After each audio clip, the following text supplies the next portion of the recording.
So when I lived in Israel, I actually worked for an organization that was involved with the current defense minister of Israel, Avigdor Lieberman.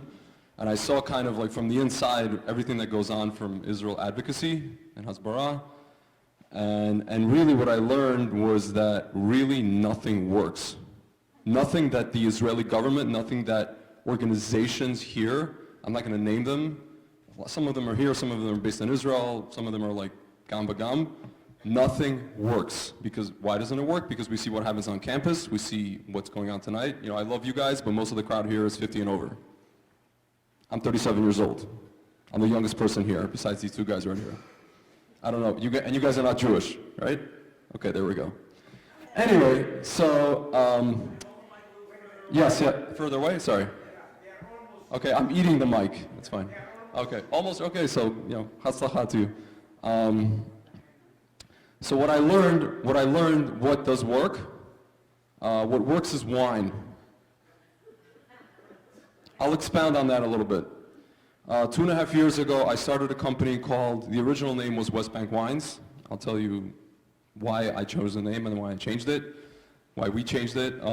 Now the company is called Heart of Israel Wines. The original intention was to take wines that are already here in the United States, that are being brought from Judea and Samaria, and to spread them around in places in the United States where they're not, which is basically every other 95% of the country, where Jews are not, and kosher, you know, the kosher scene is not. We're also going to bring in wineries, small boutique wineries from Judea and Samaria that have never been in the States.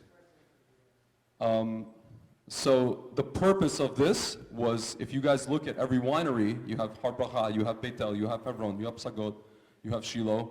This is basically the cradle of Jewish civilization.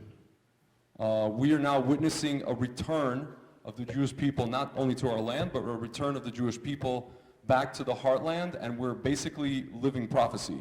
You know, I actually have a meme on my, if you guys go to my Facebook page, I just put it up again the second time. It says, hey BDS, you know, fulfilled prophecies doesn't care about your feelings. You know, I guess I heard like Ben Shapiro, facts don't care about your feelings.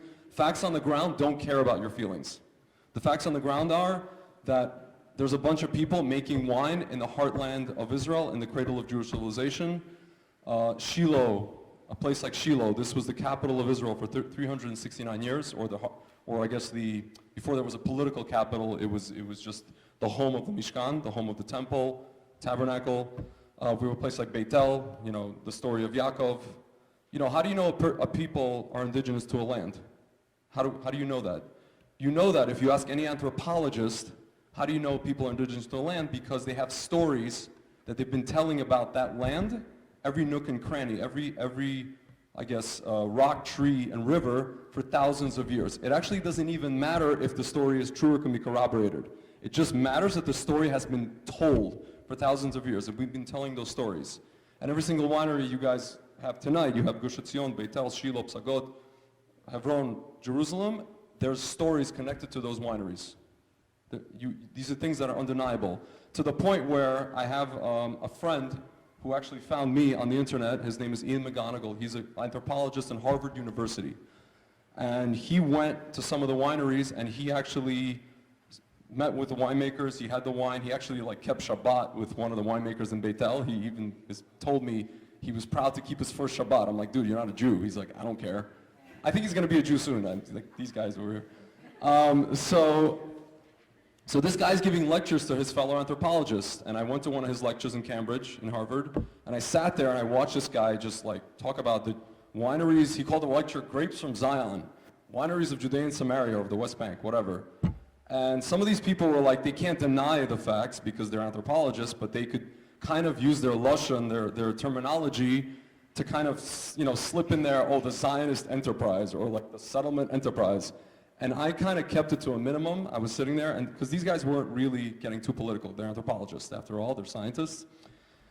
But when I was in Israel recently on a business trip, he messages me. He was in New York. And he's like, hey, man, I want you to come back to Cambridge, and this time I want you to bring some wine, and I want you to do a tasting/lecture like the one I'm giving you guys tonight to 21-year-old undergrads. So now we're getting into Hasbara. Now we're getting into Israel advocacy.